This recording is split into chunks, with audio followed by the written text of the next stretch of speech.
Good morning, listeners. You're listening to 90.3 WMSC Upper Montclair. My name's Aidan Ivers, and this is the Tuesday Morning Buzz. And today I am joined by my co-host Jake Goetz on Zoom, our sportscaster George Calicia, Hello. newscaster Elizabeth Godoy, our segment host Emily McCormack, Hi. and our producer Claire Zaccardi. I have a mic today. Yay! Nice. Hey, so we're beginning of the week.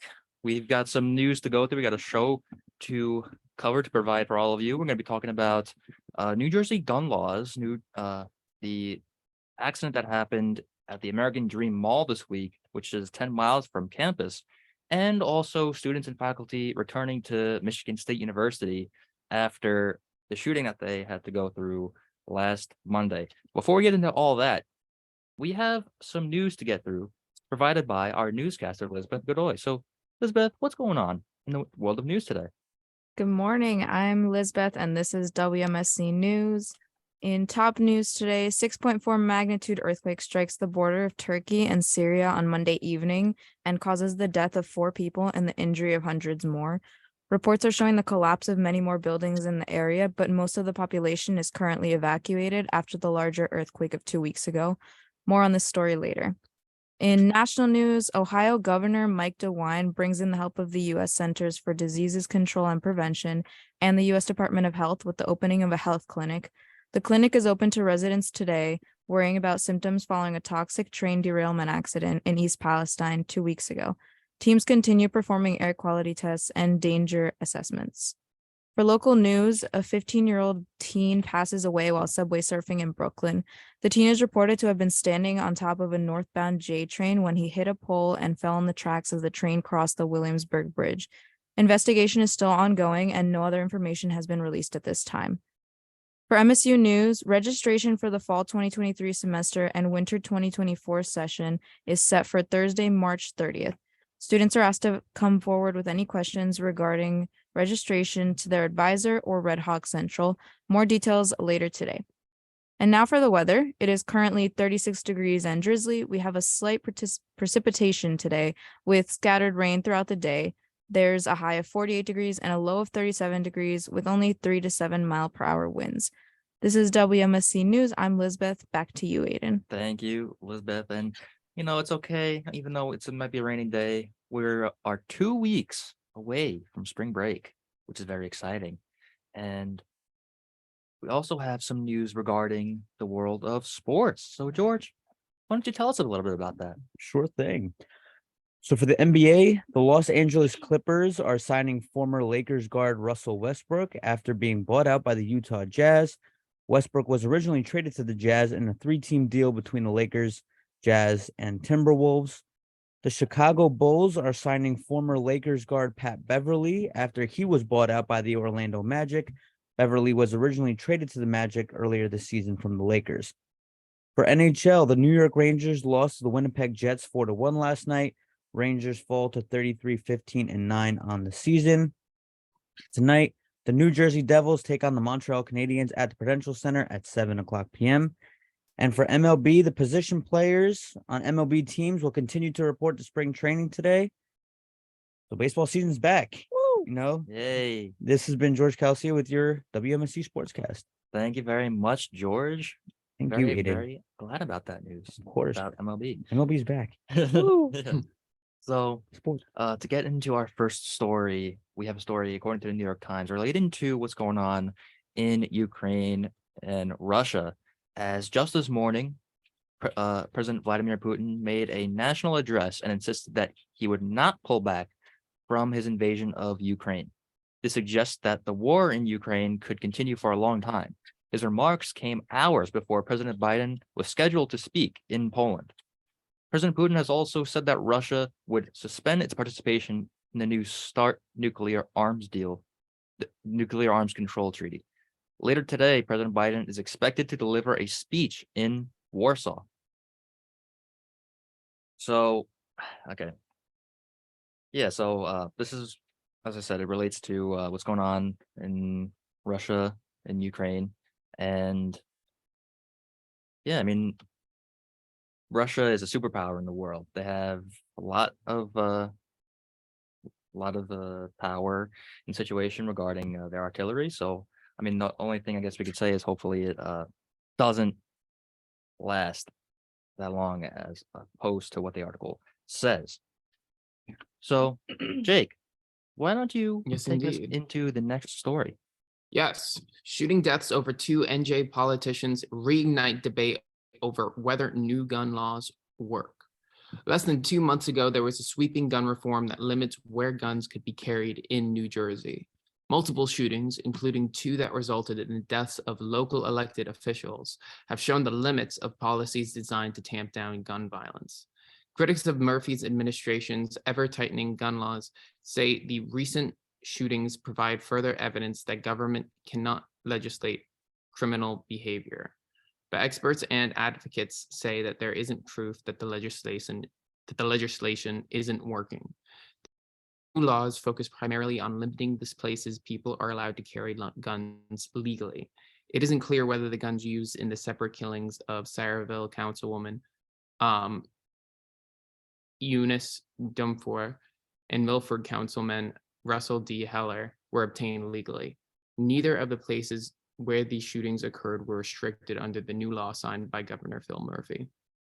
Yeah, and I think regardless of what people believe regarding just the topic of gun control today, it's never really a good topic to cover these stories when people, especially of high political essence, political power, are faced with this kind of tragedy.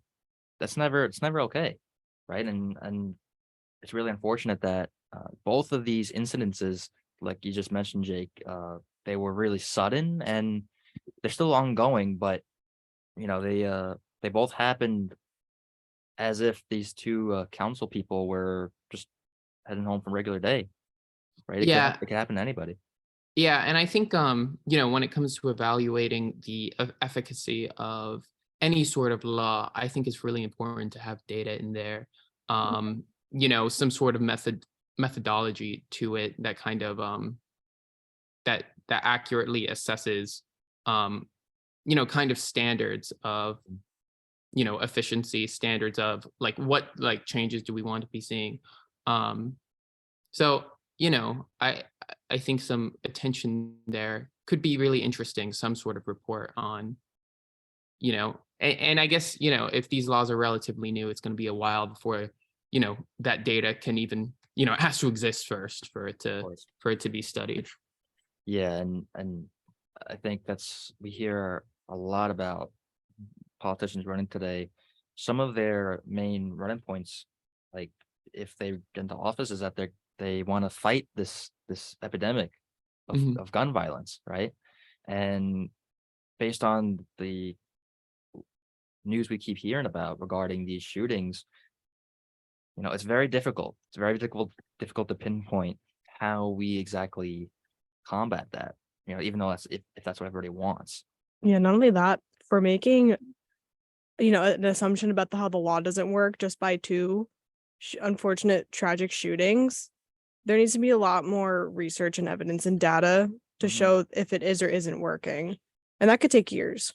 Yeah, I mean, I think the number one thing we could do right now as young college students is to just keep our eyes and ears open towards the news. And when these things happen, these shootings, we just have to hope that our elected officials and the people in power, responsible regarding that part of the law, that legislation, cover it in the most optimal way possible. Yeah, not only that, as students, what we can do is just know how to stay safe and keep each other, be each other's support system, and just to, have a buddy when you walk with you, know the exits in the building, Exactly. and just all we can do is really stay safe. Sure, that's exactly right, Lara. But to get into our next story, according to NorthJersey.com, while investigations are still being pursued, the state of New Jersey has ordered the DreamWorks water park at American Dream to remain closed. The investigation is finding out why a decorative helicopter fell from the park's ceiling and crashed into the pool below, injuring 4 guests. A spokesperson for the New Jersey Department of Community Affairs has issued an order to cease operations within the water park. She said, quote, until all investigations are complete. All relevant third-party inspection reports and supporting documentation have been received and reviewed, and the determination into the cause of the failure can be assessed. Oh my gosh. Okay, so let me ask you guys. Have you ever been to the American Dream Mall? Mhm. I have. I've been Yes. to the mall. I have not been to this section of it. Okay, Elizabeth, what about you? I have been to American Dream. I was actually gonna jump in and say that as a person who works in a mall, not the American Dream Mall, so Mhm. I'm okay. Yeah. This super malls kind of scare me. No, I totally. consider American Dream a super mall. I have been to the amusement park section, which is also, I believe it is also a DreamWorks theme, and it's all indoors, obviously, but Mhm. I've only been to the amusement park. I've never been to the water park, and I was actually considering going this summer, Yeah. and obviously that's not going to happen anymore. Exactly. Yeah. But it's, as someone who works in a mall, it's a bit scary to think about the fact that this can happen, in places where sometimes malls love to decorate their building as Mhm. best as they can so more people will come, which is completely understandable. I think there just has to be a limit, Yeah. sometimes it can be very risky to place certain decorations in certain ways. Mhm. And it's just very tragic. So I hope that American Dream will simply fix the problem and then they can Mhm. open back up in a more safe manner. But it is a scary situation, I believe. That's Yeah. exactly right. 100%. We were before we came on air this morning, we were talking about how we reported the story yesterday, but we just reported the injuries, but Mhm. how New Jersey just made the water park close down. So at that point it happened, but they waited a little bit to officially close the water Wow. park. Yeah, so I honestly, when I was writing the script last night, I was like, I need to check the script from the night before just to see if it Mhm. really did close, when it happened on Sunday, but it didn't. Closed yesterday. That is weird. insane. That's interesting Oh, because I yeah. saw a report the day it happened when in our group that we have, our supervisor sent it over and I was reading it and I was watching the video of the reporting. I don't remember exactly which news channel it was from, but the news reporter had said that American Dream Mall closed that day, that the entire mall closed. I'm not sure if that's accurate information or not, but that's what I had heard. It wasn't like an official close, Mhm. but I had heard that they had closed the entire mall down for the safety of everyone who was there. So I found an article from ABC7 New York, and it says, quote, American Dream Mall DreamWorks water park closed indefinitely while state reviews after 4 hurt by decorative helicopter. So I don't know if the mall is officially closed. Might just be that section. Definitely the water park Yeah. section is closed Yeah. for sure. Mhm. Yeah. I mean, for the people who are planning to have like parties there in the future, maybe this summer, that really kind of puts that in jeopardy because we don't know how long this investigation is going to go on for. Yeah, no, it could take a long time. It could take, I don't know, Yeah. 4 Those months things to. take a while. Yeah, I just but hope that the people who were injured have a speedy recovery. that's exactly right. Yeah. And Yeah. Jake, Oh. why don't you take us into the next story regarding Michigan State? Yes, of course. Students and faculty returned to Michigan State after a shooting. Michigan State University students and faculty returned to the East Lansing campus as the university resumed the normal operations. The 50,000 student university campus remained relatively quiet on the first day back, with many professors allowing students to attend class virtually. Many students skipped class to attend an afternoon protest at the state capitol in Lansing to call for gun control legislation. All students at the university this semester will be given a credit/no credit option, which allows students to receive credit for all the classes without it impacting their overall grade point average. University officials also asked teachers in an email Friday to, quote, extend as much grace and flexibility as you and flexibility as you are able with individual students now and in the coming weeks. End quote. Yeah, I mean, I think one of the most prominent images that comes to mind thinking about Michigan State is that it's a rock on campus, and it's spray painted red with the words "How many more?" Yeah. Like relating to how many more shootings are going to happen before or something changes, right? So, you know, as like again, this relates to being young college students. It's really telling that most of the people on a 50,000 size campus are going to their elected officials and saying, this is something we just dealt with. What are we going to do about it? I also think it's really frustrating that this just keeps happening because I don't know about you guys, but I just feel so tired of reporting story after story and really nothing is getting done. Yeah. It's just how many more are going to happen, because at this point there shouldn't be any more that are happening. And again, our thoughts and our prayers to our friends at Michigan State. And I really hope there's a change soon. Yeah. I'm so tired of saying I hope there's a change. Yeah, but at the same time, Lara, it goes back to what we said before about how this issue is a really, really complicated one, super complicated. There's a lot of things that go into understanding why these things happen, and with the Constitution and stuff like that. It's a really difficult thing, like you said, to digest when these things happen. But it's good. I think it's good when it does happen that we report on it, we reflect on it, and then we direct like our elected officials, our governments to say, here, we have this problem. Yeah. What are we gonna do? It's like it goes back. It's like that same goes Yeah. circle back to that same idea. Yeah. How can we work together to prevent these things from occurring, right? Yeah. And to move on to our next story, according to NPR.org, a new earthquake hits Turkey.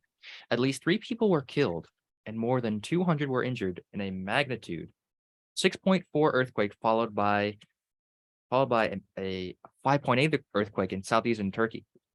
It came as emergency teams are still responding to the catastrophic earthquake 2 weeks ago, which killed nearly 45,000 people in Turkey and Syria and displaced an estimated 1 million people.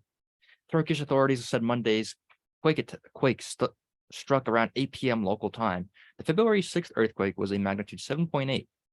Turkish officials say that they have been thousands of aftershocks in the last 2 weeks. Monday's earthquake, which the U.S. Geological Survey reported as magnitude 6.3, also shook Syria, while a rescue group reported injuries from falling debris in Lebanon.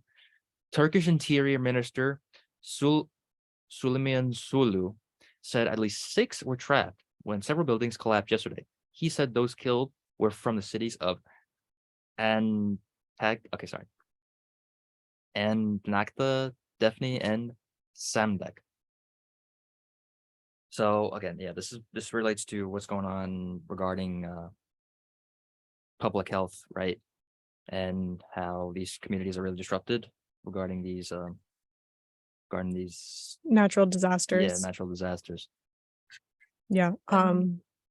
No, for an earthquake to hit that kind of a magnitude in 2 weeks is devastating. Yeah. And on Moncla News, we were covering the fact that the leaders of Turkey and Syria leading up to these earthquakes were kind of at odds with one another. They were kind of not seeing eye to eye. So again, hopefully, as we hear more about this story, that we hear like more maybe positive news regarding how their communities are being rebuilt, even if their leaders are maybe not seeing eye to eye. Maybe they could work together. And listeners, to take a break from all this heavy news really quickly, we're going to take a short break. When we come back, we're going to resume with our regularly scheduled show and stories to talk about. So stay tuned, and we'll be right back.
And welcome back, listeners. You are listening to the Morning Buzz on 90.3 WMSC Upper Montclair. This is the Tuesday Morning Buzz. My name's Aidan Ivers. I'm joined by Jake Goetz, George Calasia, Hello. Elizabeth Godoy, Emily McCormack, and Lara Zaccardi. And Jake, What's up? please, if you would, can you take us into this upcoming story? Do I regarding have to? Politics. Marjorie Taylor Greene calls for a national divorce between liberal and conservative states.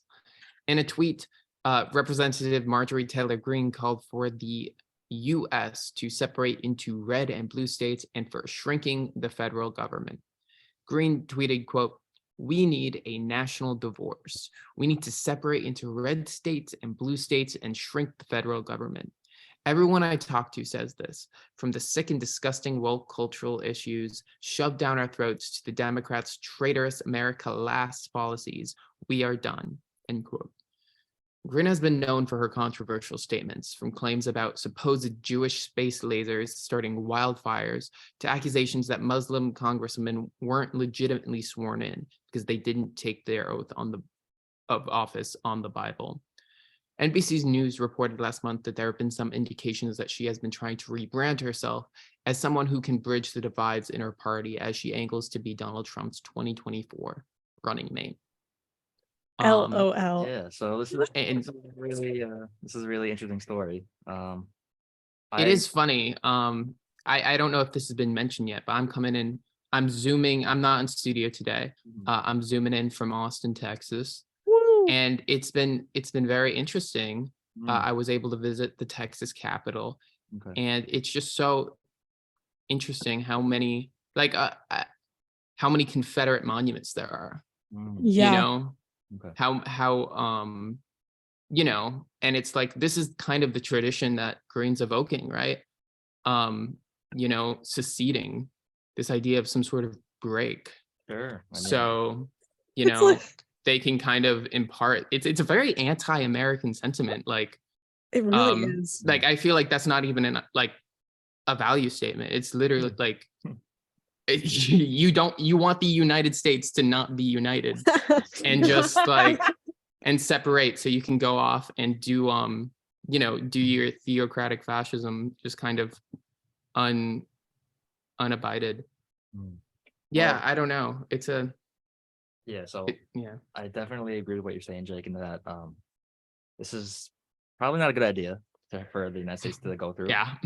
And it's when I think about when she says, like, you know, we need to separate as like states regarding like our value systems, I really don't think that's the case, because in my example in Staten Island, right, in the past 2 years, right, there was a election for borough president, and there's a guy, Vito Pasella, who currently is the borough president, right? He ran as a Republican, and another guy named Mark Murphy ran against him as a Democrat, right? And it was actually a three-way race, but it was mostly between those two. And Vito won the race in 2021. And just recently on Floor of the Forgotten Borough, my show with Nicole Sarah and I, Wednesdays at 9 to 10, we covered that Vito Pasella gave his State of the Borough address, right? So I was talking about all the stuff that he's done. And Mark Murphy was there to support him. Mark Murphy was there saying, like, even though he ran against him, and he was still there to like support the face of Staten Island, basically. So I'm sure maybe this ideology regarding what Marjorie Taylor Greene is talking about may work for some Americans, but majority of Americans, I wouldn't say that's the case. It just rubs me the wrong way. I'm not gonna lie. Yeah. She said a lot of things. So for her to say this, like, that's literally putting it frankly. Like, she said things, and this just further proves how much of a divide we have of political parties in this country. And it's honestly very sad. No, that's right. Yeah, it's kind of it is an indication of like how seemingly irreconcilable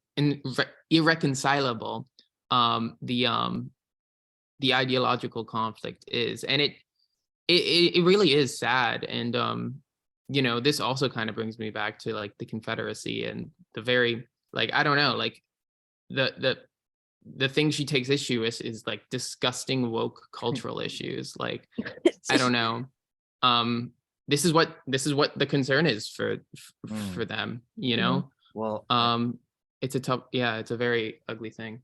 Mhm. yeah, and another aspect I think of what's really important is former presidential candidate and former mayoral candidate for New York City, Andrew Yang.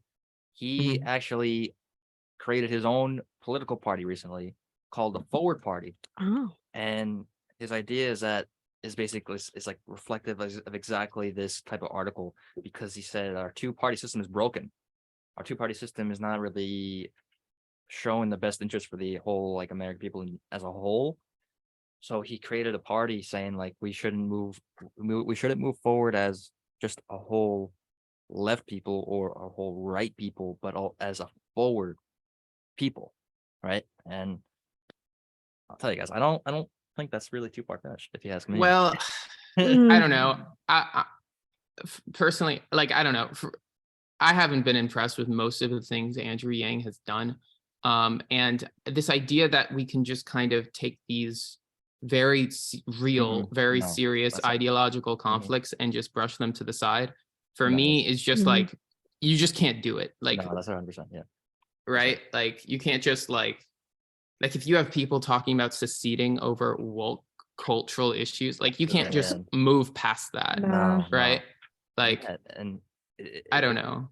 Yeah, it relates to what we just were talking about earlier, Jake, with the gun control story.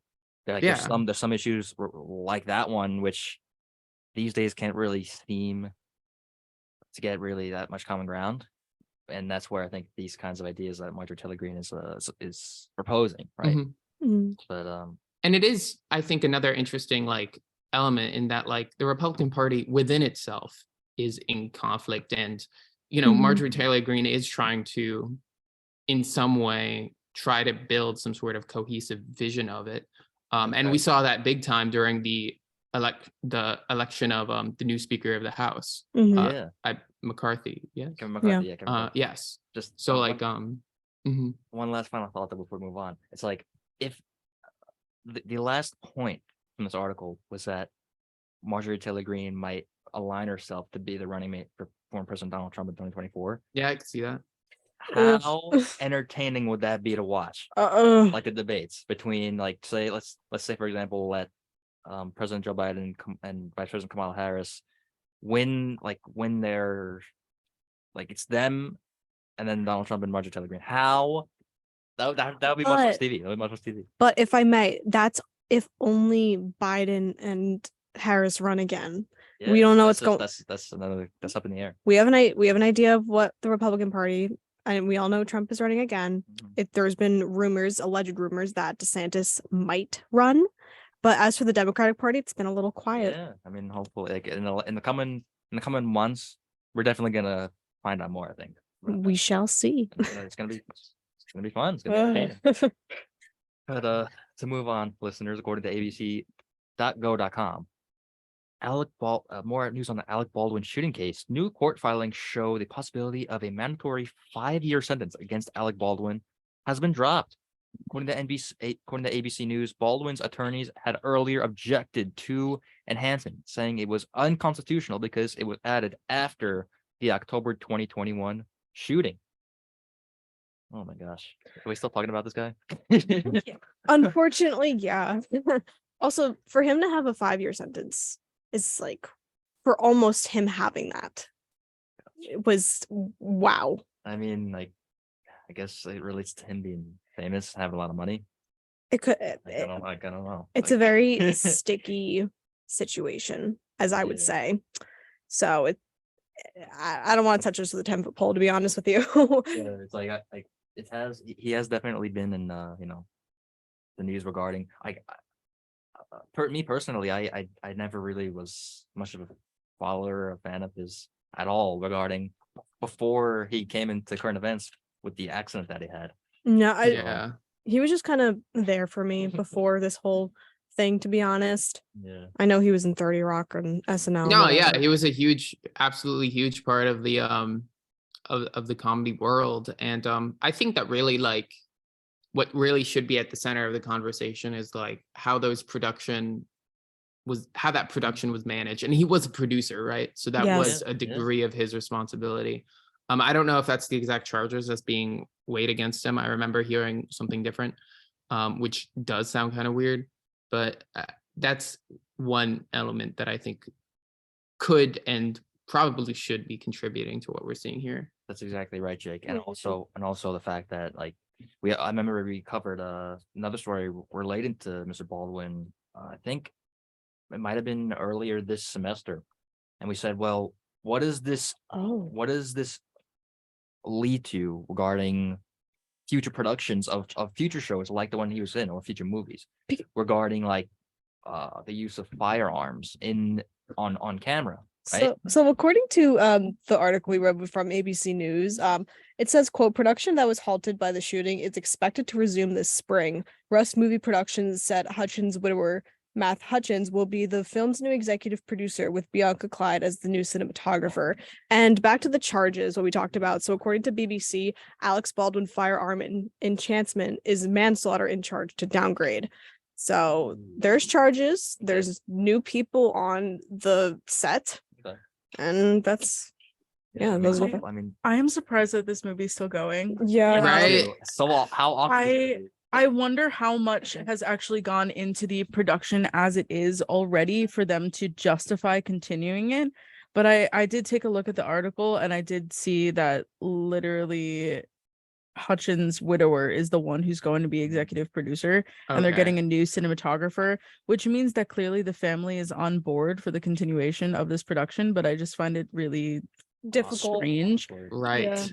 I mean, in terms of Alec Baldwin, I feel like it's an interesting case because was it purposeful? I mean, Probably not. probably not. But there's so many components of it where I felt personally that they tried to like make some sort of example to make sure that people knew, hey, this is a serious issue that, you know, we need to consider in the future. But the fact that the family is on board also kind of changes my opinion in the sense of I'm just like, okay, you do you kind of thing. But I'm very Mm. curious to see what the turnout will be in terms of viewership once Yeah. this film That's comes out, because I know it sparked obviously a lot of controversy. Mm-hmm. No, definitely. And I think we're gonna find more about this as we receive and cover more articles surrounding it. But really quickly, listeners, we're gonna take another quick break. When we come back, we're going to discuss some close to home stories and maybe even some stories related to our tunes segment after that. So if you want to stay tuned, and if you're interested, stay tuned for all that. Stay tuned Welcome for to Video Tune.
underagedrinking.samhsa.gov. And welcome back to the Morning Buzz here on 90.3 WMSC Upper Montclair. My name is Aidan Ivers, and I'm joined by co-host Jake Goetz, George Kelly, Hi. Emily McCormack, Elizabeth Godoy, and Lara Zaccardi. Jake, again, can you please take us into the story regarding Montclair registration? I guess I could. I find it ironic that Jake is reporting this story because he's graduating. He's graduating. Yes. Graduating. No. So you can be assured that I'm reporting on Montclair registration with the utmost impartiality. Yes, so registration is coming. It'll be here before you know it. The fall 2023 course schedule will go live on Nest on Tuesday, March 14th. Registration will begin for both fall 2023 and winter 2024 on Thursday, March 30th. Don't forget, the summer session class schedule is live as well if you want to get ahead and knock out a class or two this summer. And also the summer session, it says that twice. If any students are interested in taking a summer class, the summer 2023 class schedule is live. It says that 3 times. The registration times are posted on the university website now. Students can also schedule appointments with their advisor, find out if they need a registration pin, and see if they have a hold on their account. Okay, I'm sorry, I just jumped right in, but Mhm.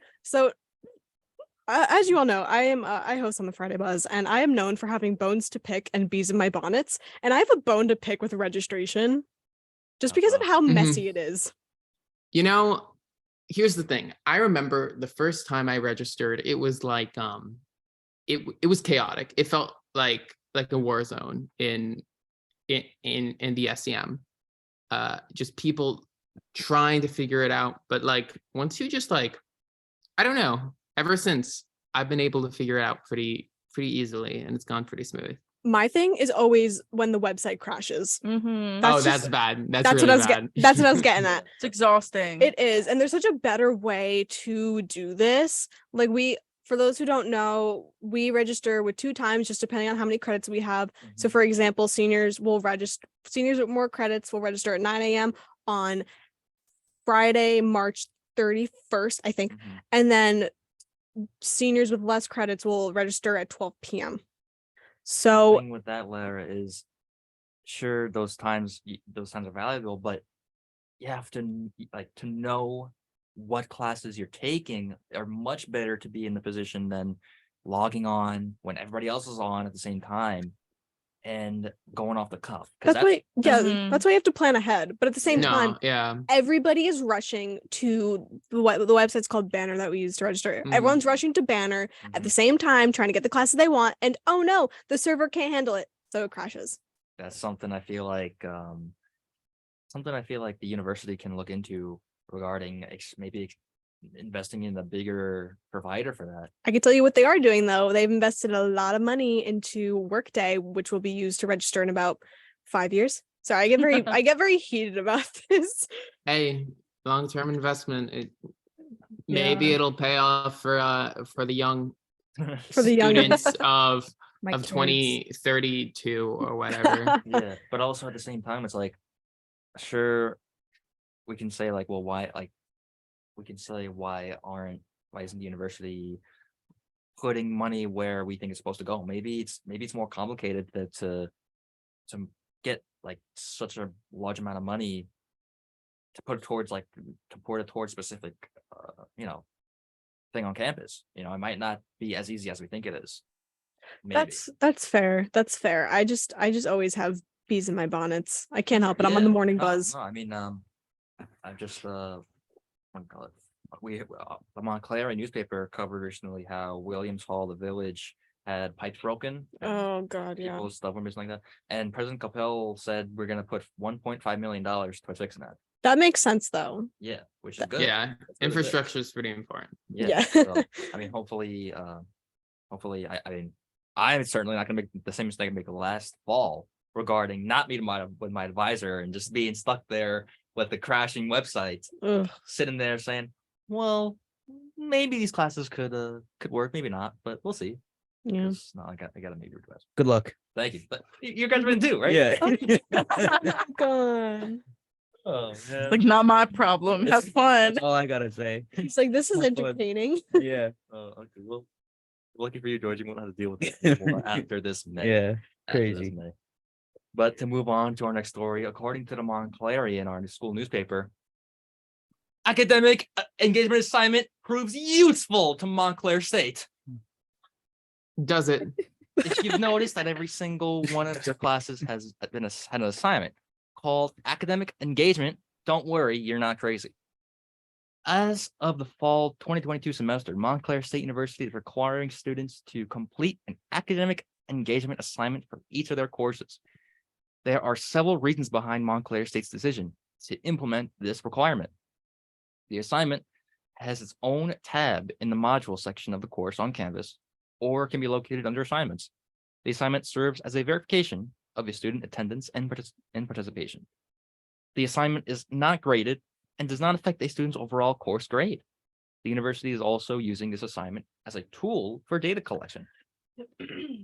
Yeah, I remember last fall, my some of my teachers said, like, just do this thing just to get over with. And some of them didn't say anything about it at all, I'm pretty sure, which kind of weird. But I just kept getting reminded of it. Every day. Yeah, no. I got like the tax man came for me for academic engagement. I got emails saying like, hey, dude, if you want to graduate, if you want those credits you need, you better give me 2 to 3 sentences.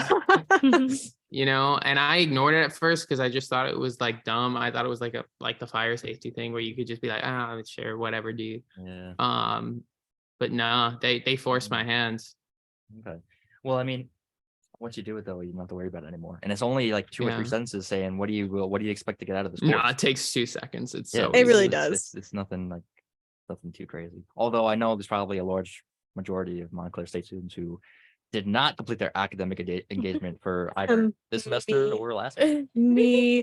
Okay, to be Yeah. honest, I added in some classes last minute, so maybe I'll go back and do them just to add to my data to the data. 2 to 3 sentences. 2 to 3 Yeah. sentences later. That's all it takes. I'll add my sprinkle of data to the mix of the Jello. I don't know. I feel like the Jello's like a strawberry flavor. I don't know, but yeah, Strawberry. strawberry. Okay. Well, I mean, yeah. I mean, it's like a 2 to 3 second. I mean, 2 to 3 sentence thing regarding our courses. So hopefully, people can get it over with as soon as possible. But speaking about things not getting done as soon as possible, Emily, can you tell us about your 2 on 2 segment? Take your time, please, because we want to know what's going on. We want to know what's going on. Okay, of course. So that was it. I'm gonna smile through that transition. And hi, I'm Emal, and I'm gonna talk about Tunes on Tuesday, our weekly new music show here with interviews conducted by the music team at WMSC. This week's interview is with Leia the Leo, interviewed by Friday co-host Nicole Passero. Leia the Leo grew up in a musical household, going backstage and spending time in studios since she was a child. She started writing songs at just 5 years old and says she has significantly improved since starting to take her songwriting career seriously in college. She talks about her transitions between moving from Massachusetts to LA and her experience at Berklee College of Music and making connections with other like-minded artists. Leia speaks about her latest single, When You're Lonely, and the backstory of the lyrics stemming from self-love after a bad situation. She talks about communicating her emotions through song and working alongside her producer to put thoughts to paper. She speaks on the process of creating her song's visualizer, wanting to represent her feelings through color and video. Her new EP, Purpose, will be released in April, which features When You're Lonely. In this release, fans can look forward to hearing Leia's new chapter in her music career, where she explores a post-pandemic era and portraying a sense of growing up, heartbreak, and finding yourself all in one. She wants people to take away that it's all right to show that you're feeling hurt and making it known that you're worth more than someone who uses you and hurts you. You're allowed to show your emotions. More music from Leia the Leo and more on Tunes on Tuesday, which airs at 10 a.m. and 6 p.m. this semester. You can listen in for new music and good vibes. And if you missed previous episodes, no need to worry. All episodes of the show are available on our website, wmscradio.com. Woo! Gorge. Okay. Woo. Okay. And now We does must not wait any longer. we must not wait any longer, for I will continue talking about tunes on this lovely Tuesday that we have. So I am also going to report on the top 10 songs according to the AAA chart from iHeartRadio. Today, I'm scrolling. So again, if you don't know, AAA stands for Adult Alternative Album. And according to this chart, number 10 this week, down 2 from last week, is This Is Why by Paramore. The album of the same name just came out 11 days ago. Oh, quick maths. Debuting this week at number 9 is Madman's Eyes by Dave Matthews Band from their upcoming album Walk Around the Moon, which will be here in May. Number 8, up one from last week, is Pirate Radio. I spelled it really wrong in the script, by Gene Dawson from his 2022 album Chaos Now. Sorry. Number I spelled it severely incorrect. Can you spell it for us? Pratate Rodeo. Pratate Rodeo. Thank you, George. So that Try to spell it out for the listeners. PRITATE space ROADIO. Beautiful. You're listening to College Rodeo, right? My apologies. Back to the countdown. Number 7 this week, down 1 from last week, is Sex, Drugs, Etc. by Beach Weather. Their album Pineapple Sunrise will be here next month. Or month. Number 6 this week is Tropic Morning News by The National, up 4 since last week's debut. Number 5 this week, in the same position, is Runaway to Mars by Talk. Number 5, down 1, is I'm in Love with You by the 1975. Yes. Number 3, up 1 from last week, is Pepper by Death Cab for Cutie. And number 2 this week, down 1 after 2 weeks in the number 1 position, is I wrote Off the Mind, but I think it's Off My Mind by Joe P. What time you at, Seymour? Clearly I'm having a day here, but I'm just very excited. Thank you, Laura. Very excited to report number 1 this week. But of course, before I get into that, we will have a quick moment of silence because we had a debut in the top 10, which means that naturally something was kicked off of the chart. Unfortunately, a song that has been on the countdown since I started reporting this chart back in early November, Tonight by Phoenix, is no longer in the top 10 of the AAA chart. Moment of silence for Phoenix. Beautiful. Number 1 this week, for the first time in the number 1 spot, up 1 from last week, and from their album Asking for a Ride. Number 1 is Pages by White Reaper. Hey. As the 1975 needs to be taken down. Sorry, I just have bones to pick with everybody. I really do. It's not good. Maddie Healy? No. That's all. I'm in Love with You is also down on the rock alternative chart. I think it's been a couple Rip. weeks since it left, but it was on there for a significant amount of time, and clearly it is time for it is no longer on the countdown. I think it was earlier this month it left that as well. Yeah, no, I listened to Death Cab's song and Joe P as well on my way over here. And I like, but here's the thing about Death Cab for me, low-key, is that they have a little bit more of like an indie, like he just sounds aggressively indie, and he sings in cursive. Oh, he does. For those who don't know, singing in cursive is like this. Like Halsey. I did my Halsey on the buzz on Friday, and I jump scared my poor cast because they never heard me. Some of them never heard me do Aw, it, and they were like, "What was that's that?" rough. And It's Halsey. I acted like it was normal. I was like, "You never heard me do that before? What are you talking? Like that's weird." Like you do it right now, Laura? Do it right Say garage Yeah, and people- shiny liquor bottles. People say that Grace Vanderwall really like solidified the cursive singing trend, I guess. Because Grace Vanderwall has a very strong cursive accent, if you will.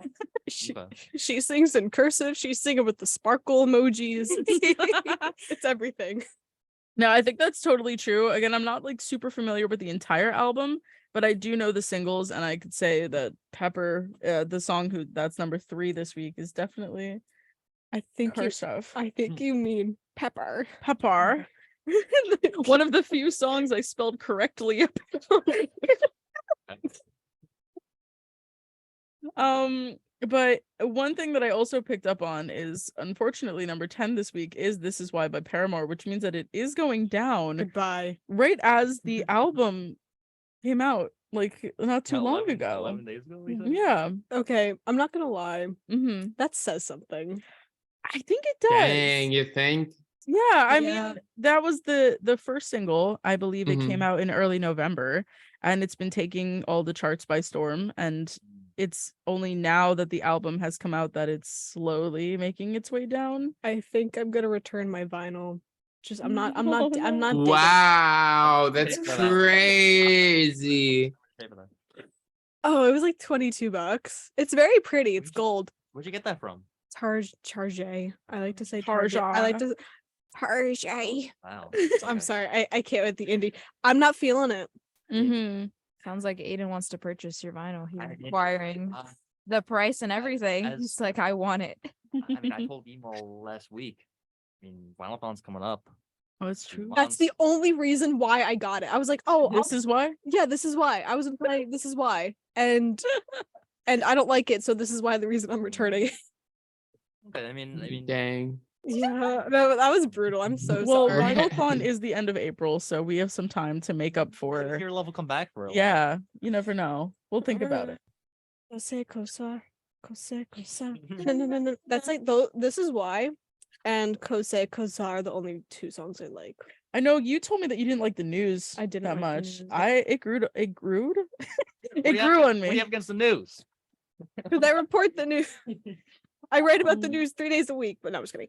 It didn't stick with me at all. I'm not gonna lie. Yeah, I will say, we've mentioned before that Pierce the Veil also came out with an album on the same day. And I have been, not to compare the two, but I've certainly been gravitating towards the Jaws of Life Me as well. much Mm. more than I have This Is Why, unfortunately, for Paramore. I If think I'll only- continue. If only some illustrious writer would write a review for Whoa. for that our would be website. That'd be super crazy. crazy if someone would do that or already did that. Whoa, I mean, Um, it's crazy that you brought that up, Jake, because there is a Pierce the Veil review on WMSCradio.com written by yours truly. If you wanted to check it out, it's there waiting. Where you could see my full in-depth opinion on how much I eat that album up, and not so much this Paramore one. But it is interesting that it's on its way out after the Yeah. album came out. I don't know. Ever since I heard Hard Times back in like 2017, it was like Hard Times. I'm like, what's this? I'm like, okay, this is interesting. And then After Laughter came out, and I was I kind of mean, like, it shows maybe the side of the being a musician where put a lot of effort into a new record, and it might not reciprocate the way that you want it to. I feel bad. Yeah. Like I know they're not angsty 20-year-olds anymore, but I am Right. I am an angsty 21-year-old. So please, I beg, I plead. Yeah, and also I think like writing a good single and writing a good album are completely different like art forms, and like I think there's definitely like there's overlap, but they're like obviously like they're connected in some way, but like one can happen and the other without the other. And I don't know, maybe Paramore kind of lost one side of that along their kind of tumultuous career. Mm-hmm. Yeah. Yeah, but I mean, we're definitely we got tons of more music to look forward to. But besides Paramore, this Friday alone we have new Godsmack coming out. We have a band called Dope, which is Sounds dope. yes, I've been on for a while. It's like that. It's like dark rock, I think. We also have Adam Lambert, who's on the pop side, I think. Oh yeah. Lambert and Tiesto with an umlaut over the E, Ooh. he's like a DJ. So all those albums are coming out this Friday. Mm. More to look forward to. Next month's gonna be pretty good too. Mm. We got new All Time Low and new Fall Out Boy. And I'm turning 20. For Aiden's birthday, all of these albums will be coming out. But for in the moment right now, we will get to look forward to hearing Leia Bilal here on 90.3 WMSC from Montclair with her single, which you can hear on Tuesday later on, as Emo said, 10 a.m. and 6 p.m. Yeah. And we'll be right back.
And welcome back to 90.3 WMSC Upper Montclair. My name is Aidan Ivers, and this is the Tuesday Morning Buzz, Hour 2.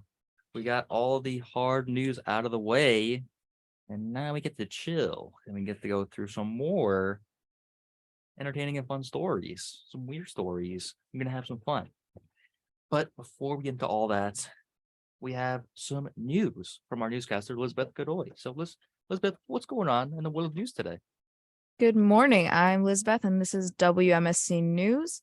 In top news, a 6.4 magnitude earthquake strikes the border of Turkey and Syria on Monday evening and causes the death of 4 people and the injury of hundreds more. Reports are showing the collapse of many more buildings in the area, but most of the population is evacuated after the larger earthquake of 2 weeks ago. More on this story later today. In national news, Ohio Governor Mike DeWine brings in the help of the U.S. Centers for Disease Control and Prevention and the U.S. Department of Health with the opening of a health clinic. The clinic is open to residents worrying about symptoms following a toxic train derailment accident in East Palestine 2 weeks ago. Teams continue performing air quality tests and danger assessments. For local news, a 15-year-old teen passes away while subway surfing in Brooklyn. The teen is reported to have been standing on top of a northbound J train when he hit a pole and fell on the tracks as the train crossed the Williamsburg Bridge. Investigation is still ongoing and no other information has been released at this time. For MSU News, registration for the fall 2023 semester and winter 2024 session is set for Thursday, March 30th. Students are asked to forward any questions regarding registration to their advisor or Red Hawk Central. And now for some weather. It is currently 36 degrees and drizzly. There is a high of 48 degrees and a low of 37 degrees with only 3 to 7 mile per hour winds. We have slight precipitation today with scattered rain throughout the day, and it is expected to be fully cloudy throughout the entire day. Tomorrow, Wednesday, we will have cloudy skies with later developing rain with temperatures at a high of 43 degrees and a low of 37 degrees and some light winds. Thursday is expected to be rainy with showers throughout the morning and clearing clouds as the day ends with a high of 51 degrees and a low of 40 degrees.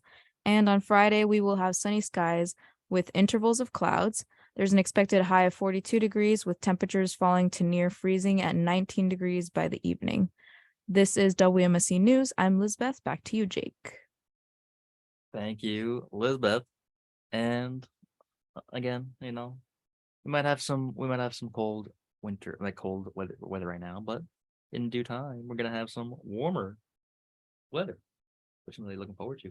And George, can you please tell us what's going on in the world of sports? Of course I today? can. Of course I can, Aiden. No problem. Thank you. You're welcome.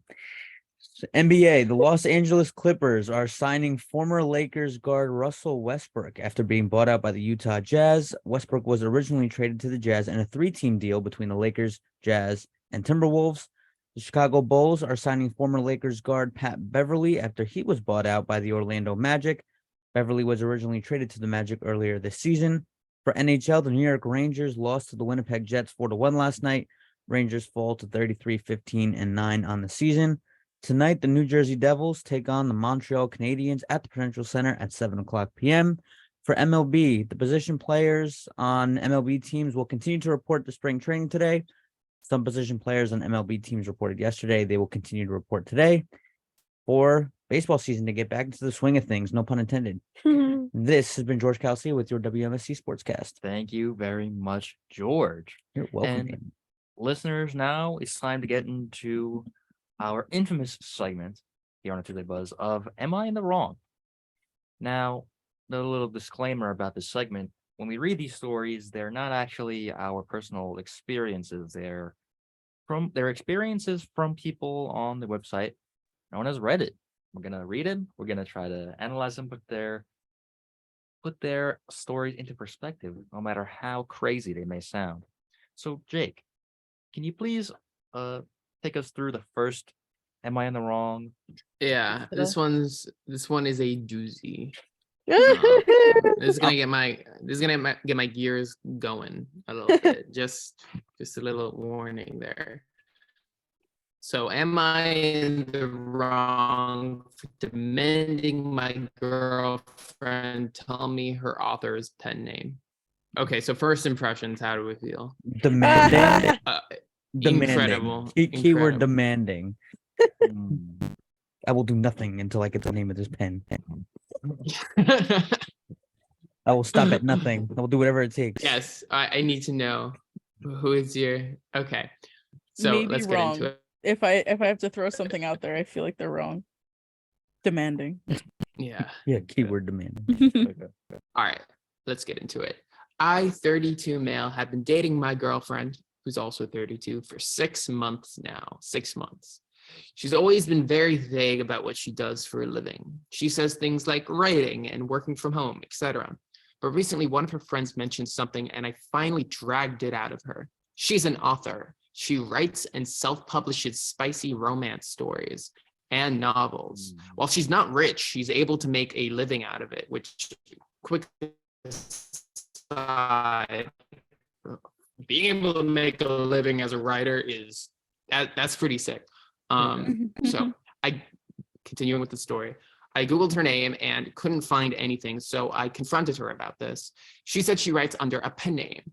So I demanded she gives it to me so I know what she does. She refuses to say. She says she doesn't want it to be leaked even by accident, and no one knows. I accused her of not trusting me, and she still refused, which was really annoying.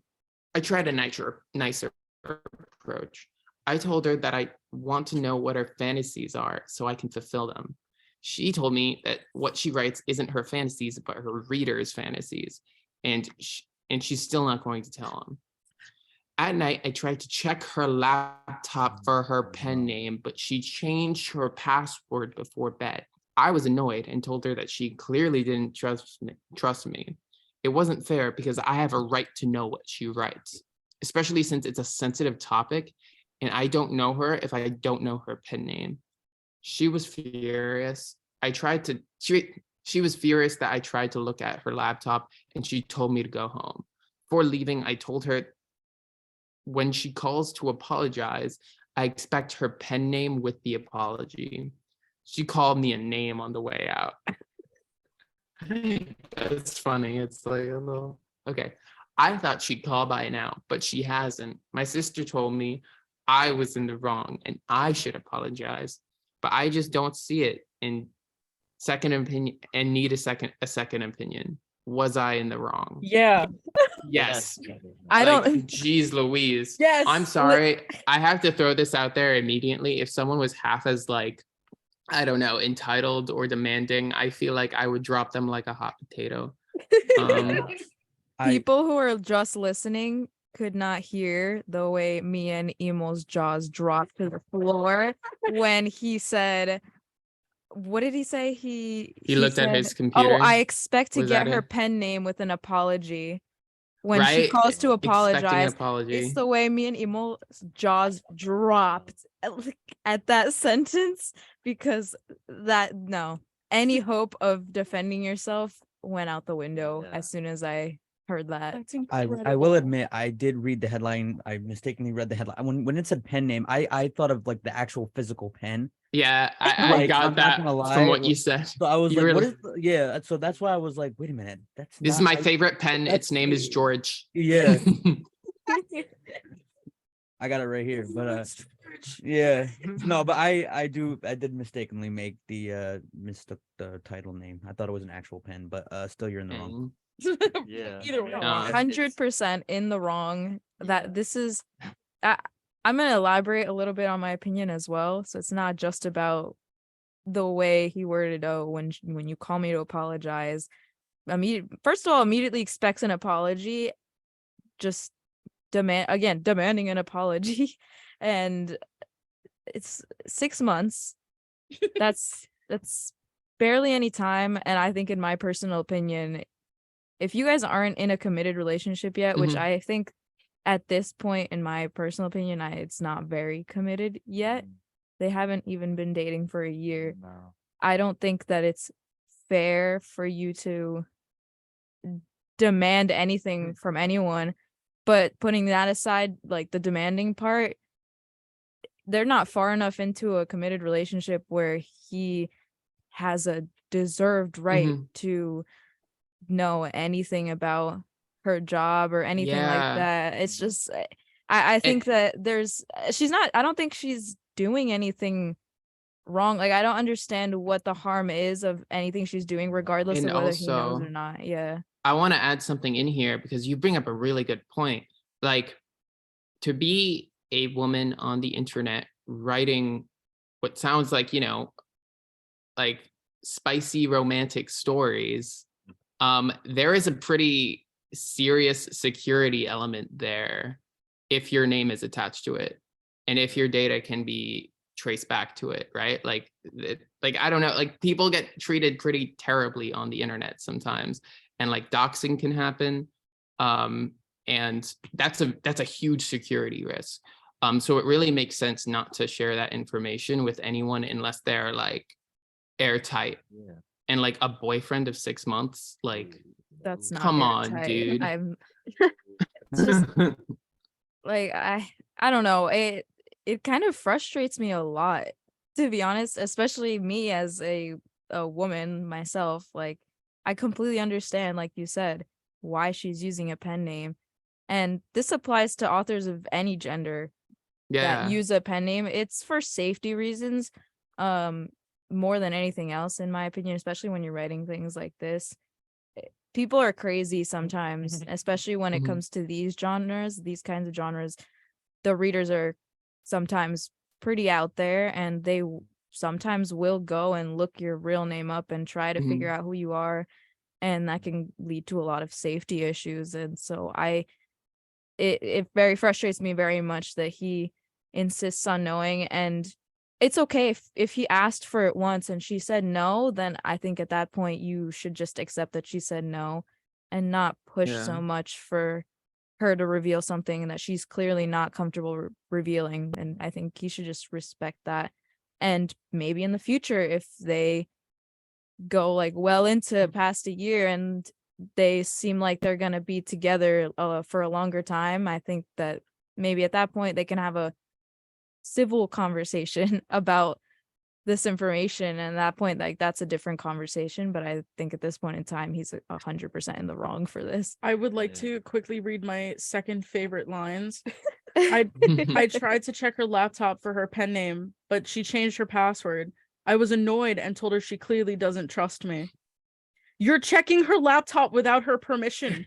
Why would she trust you? No. That doesn't make any. no. Do you even read the words that you write? Therefore, you're wrong. So I think we're collectively in agreement that this person's in the wrong. Yes. Oh, yeah. And Reddit agrees with all of us Good. saying that this poster is indeed in the wrong. Thank you, Reddit. Thank you, Reddit. Thank you. Yeah. I hope Reddit tore him to flames. I hope he put his name on his Reddit account and Yeah, exactly, Jake, exactly. Yeah. Probably not. It's probably a fake name because that's what people. Yo. Whoa. reveal your After name. all of this, using a pen name. We don't actually know, but No, that would be ironic. they wouldn't. They wouldn't. I pulled up the post, and Let's- okay, let's no, first- he's under a pen name too. So No, Yeah. so he's a hypocrite. Yep. Okay. Well. let's move I on. sip my tea. Yeah. Well, speaking about sipping things in general, our next "Am I in the Wrong" relates to having beverages on a flight, and it reads: "Am I in the wrong for dismissing a flight attendant's apology for spilling orange juice all over me? I was on a flight from London to Amsterdam this weekend, and on the flight I was on, I was sitting in the aisle seat when someone else was at the window. During the in-flight service, the flight attendant was serving the window seat a passenger a glass of orange juice, when she somehow lost her grip and spilled it on me. There was no turbulence or rough air. She just simply seemed to miss her grip. Anyway, it got all over my white shirt, and she tried to profusely apologize, and I interrupted her and said, quote, just stop. That's all I said. I hadn't yelled at her or anything like that. I had an important event to attend not long after the flight. This was a day trip, and normally I don't pack extras for day trips, but this time I did bring an extra shirt just in case.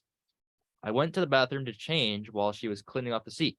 Shortly before landing, the window passenger leaned over and told me that mistakes happen, and that I didn't have to be so dismissive. I don't think I came off as rude, but I don't know. I didn't say anything mean or yell. Am I in the wrong? Of all the Okay. drinks you order on a flight, orange juice. That's Yo, not- I what's mean, wrong with maybe it was an orange juice, early bro? I'm not. I'm Like- not an orange juice. I'm not an orange juice fan. So like that's Exactly, why I'm like, exactly. eh. Orange juice is delicious, but this is I'm besides the like point. I feel like the go-to on air drink is ginger ale. That's like But like he just said it's a day trip. Maybe he was Yeah, maybe traveling it was really more- early Yeah. in the morning. I love No. that that's the first thing you pick out. Though. Yeah. It's Yeah. not. Yeah, Am I in the right, wrong that- for drinking orange juice on my flight? yeah, I would say that. Mhm. I'm not. No, I'm not a huge fan of orange juice, Well, but that's okay, though. That's- I mean, I feel like there's lots of nuance here. yeah. You know, because on one hand, I don't think, especially in like this environment where like you're in an airport and like everyone's just there because it's just like a contingency. Like it's a very like you got to do it because you do it. Like I feel like there's no need to be super nice like all the time. Yeah. Yeah. I mean, if I was in that spot, I would probably say, no, it's okay. It's no big deal. you know? Right? Yeah, something like that would probably be a bit more polite. Yeah. But I mean, but like I feel like just saying like don't stop because it can be like annoying when like someone apologizes too much and it's like yeah. it's almost like a less Mhm. for them. It's more for them than Yeah, it but is for that's, you. like, the good thing don't to know know. is that person had an extra white T-shirt. even though he had orange Yeah, juice no, going. so he's fine. Yeah, I was gonna say clothes are expendable. You can just I mean it's an inconvenience, but you can just buy another shirt. Mhm. But at the same time, he like he said, he wasn't being rude or yelling at her or anything. I just do agree that I think the approach was just a little bit too blunt. He Sure. could have been Mhm. just a little bit more polite.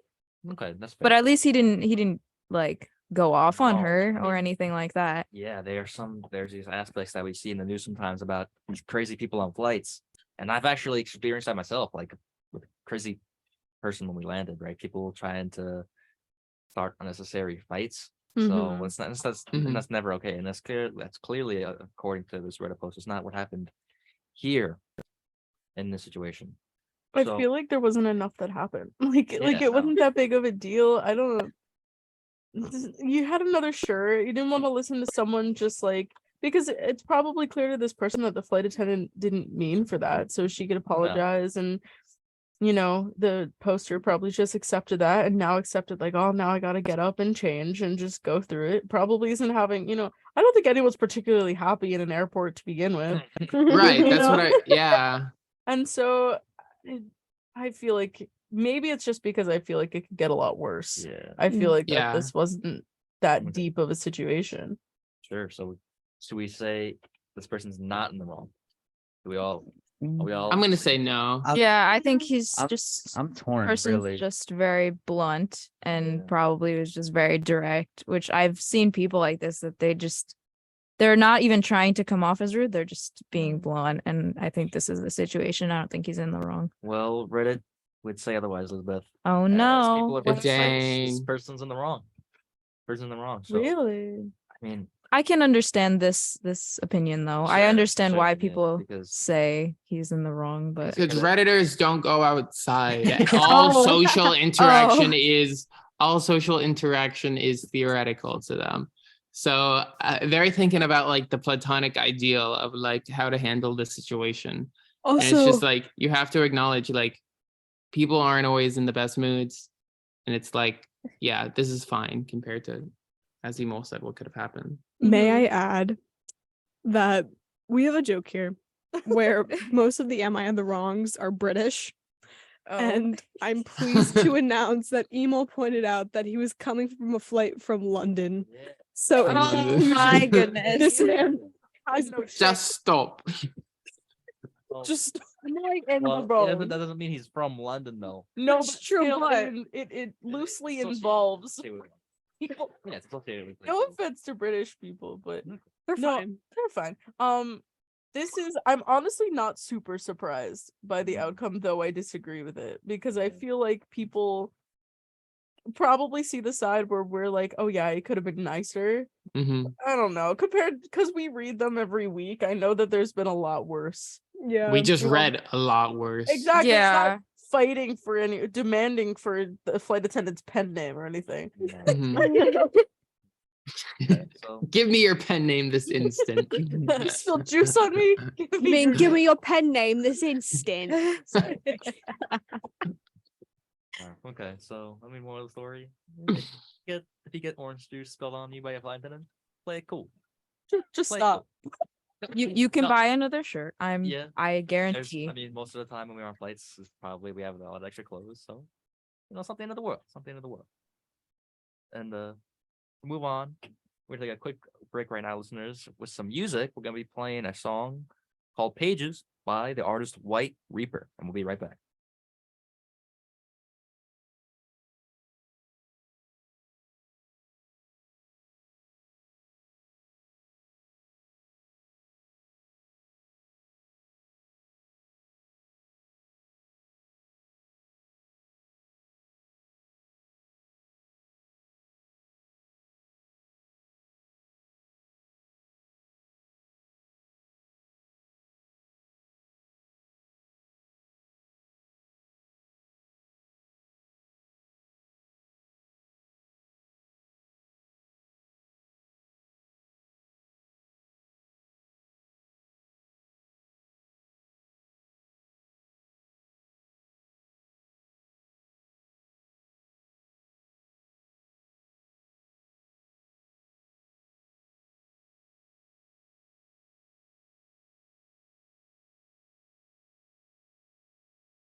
Oh man, I wish I knew where we were. Oh wait, we're on the Tuesday morning bus here on 90.3 WMSC Montclair.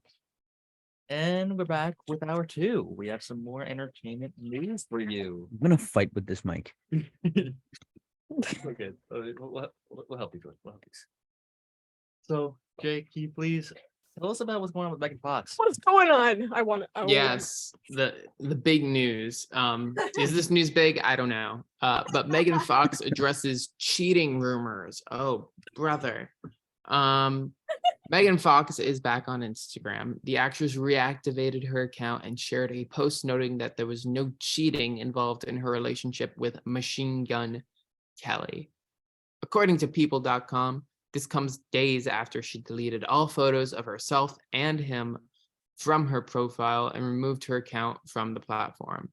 Fox wrote a quote, "There has been no third-party interference in this relationship of any kind. That includes, but is not limited to, actual humans, DMs, AI bots, or succubus demons. While I do hate to rob you of running random baseless news stories that would have been much more accurately written by Chat GPT, you need to let the story die and leave all those innocent people alone now." So I feel like that's kind of a really, really tight insult when somebody says your writing is worse than Chat GPT was Yeah. better than you. You could have gotten an AI to do it better. That is actually pretty wild. Like, as But in, again, it's like Can I get it? Okay. Can I get a Chat GPT to write an essay on Megan Fox and Machine Gun Kelly? yes, you can. Let's do You it. absolutely can. It's very. I could do that right now for you. Ooh, I was just, I'm gonna write a spicy romance story about Megan Fox and Machine Gun Kelly. Oh, Your pen name. I can't reveal that information. Oh. That's confidential. yo, private info. I demand, Chat or I will GPT. spill orange juice upon you. What's up? Just stop. Just Chat GPT is throwing a tantrum right now. no. I know. I don't know why it's not working. Or what if I do an AI essay writer? Because I really Wait. want to. Those scare me. I mean, if you want to get a 0 on your paper, then yes. Wait. on your paper I'm- about Megan Plagiarism. Fox. Wait, I'm putting. Wait. Oh, I was gonna put in the morning buzz email. I should not do that. No. Tell the AI to write a spicy I have a romance. garbage. I Okay, can't. I It's just- not working. I just asked ChatGPT to write a short essay about Megan Fox, Okay. and it's she's going. She's going. She's going. Yep.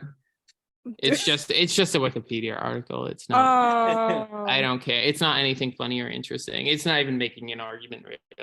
And I mean, back to the story. It's like this is kind of a celebrity stunt. It feels like it's like, oh my gosh, Megan Fox, deleted all of her photos and she's following 3 people, and now it's all back. And now she's, Listen, okay. I kind of like these stories because I'm just nosy like that. yeah. I mean, I- it kind of puts in perspective about what it's like to make those decisions, to make those posts, and we don't have to worry about that at all. Yeah, like a reason why I'm like this is because I've been on BuzzFeed since I was like 12, 13. I'll do So it. yep, there it is. See, Emo is coming in clutch right now. I have a very strong opinion on parasocial relationships. And this isn't exactly that, but it's just a prime example of people being so invested and obsessed with celebrities' lives and forgetting the fact that celebrities are normal people, just like everyone else. They just happen to be more famous and popular than the next person, but that does not warrant random strangers on the internet or fans even obsessing over their lives and stalking their social media, looking for any slight change or cryptic messages in their captions. Parasocial relationships and anything related and of the sort is not okay. I have a very strong opinion about that. I think that people need to let celebrities have their privacy and live their lives. And I know that's really hard for a lot of fans and a lot of people on the internet, but It's very necessary I to just give them some space to breathe Yeah. and live their that's lives. fair, but he fell out of love with an emo girl. It happens. Yeah. No, Don't it's say very that, important. It's very important to remember that people are inherently boring. And Jake calling emo girls Someone- boring. someone might make really cool art. They might write really cool things. You might really love their work, but if you spent more than 10 minutes with them, you'd probably like get bored. So yeah, like don't forget that. I think it's a nifty little tip. Sure. No, I mean, it kind of shows like the dark side of being famous, really. This kind of story, Yeah. right? Yeah. But to segue into other celebrity news. This story's so stupid. I'm sorry. According to MaryClaire.com, Adele and Ed Sheeran decline royal treatment. When it comes time to begin planning King Charles's coronation on May 6th, and the concert that will accompany the festive weekend the next day, Charles apparently had two singers at the top of his must-have list, Adele and Ed Sheeran. According to an organizer of the event, quote, the king has suggested a number of people he would like to see perform, and Adele and Ed were on the list. He was very keen and that they were a part of the concert. It seems the king has been let down. According to the OK, both have declined invitation to perform at the concert. Sheeran had a plausible explanation. He will be performing in Texas the day before the coronation concert, making it difficult to squeeze it all in. But Adele, according to an Outlook quote, turned down the invitation without an explanation. Not only does she not have a scheduling conflict for May 7th, but she is not scheduled to perform publicly after March 25th. Wow. Okay. So That's awesome. yeah, I mean, definitely saves Adele's team a lot of money because they don't have to travel to London, depending on where she is. They're both British. They're in the wrong. Well, where's Oh. we don't know where, but again, we don't know where Adele resides, like in real life. I don't know. Sh- So that would That's true. But like I think she is British. yeah, but it's really interesting thinking about like why wouldn't I mean we can't really get inside her head because If only we could. yeah, I mean it's kind of where her blood comes from, right? London. King So- Charles must be a big Ed Sheeran and Adele fan. Yeah, but at the same He time, really wants them. there are tons of more London-based artists, which I think could fill their shoes pretty well. King Charles has been a fan since Ed Sheeran's first album. He's been there since the beginning. He's a true Ed True Sheeran stan. original fan. What are Ed Sheeran's fans called? What are Ed? I Let's don't find do out. they have names? I don't know. Now, Cheerios. Oh, Oh, According to BBC, they're called Cheerios. oh, that's that's something. okay. Yeah. that's interesting. I think it kind of goes back to the same thing I just said before. It's like if you're going to book an artist, Mhm.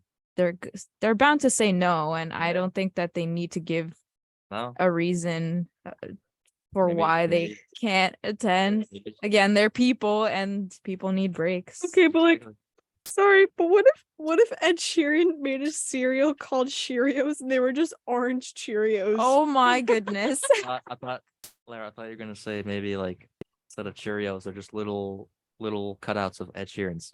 Yes. Made out of cereal. Even better. Little Ed Cheerios. Cheerios. I can't.